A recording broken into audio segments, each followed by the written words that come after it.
bir örnek verdi. Aklıma babama sorduğum, rahmetli babama bir soru geldi. Bir gün babama sordum. Baba biz Laz mıyız, Türk müyüz dedim. Rizeliyiz ya, kimisi siz Lazsınız diyor, kimisi Türksünüz diyor. Babam dedi ki, oğlum dedi, büyük dedem mollaymış. Ona sormuş. Dede demiş, biz Laz mıyız, Türk müyüz? Büyük dedem de babama şu cevabı vermiş. Torunum demiş, yarın öleceğim. Allah bize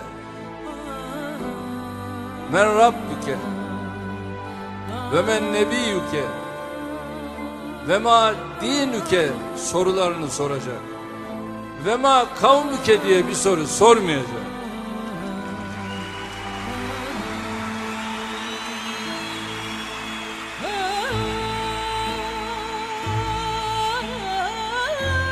Sağ sordukları zaman elhamdülillah Müslümanım de geç demiş.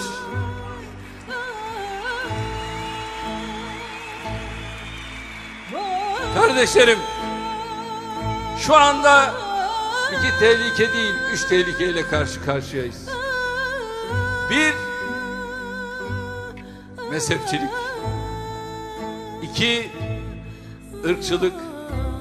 Üç, terör belasıyla karşı karşıyayız.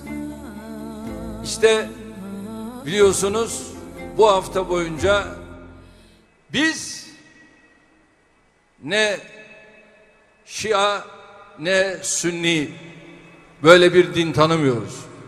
Bizim tek dinimiz var, İslam dedik.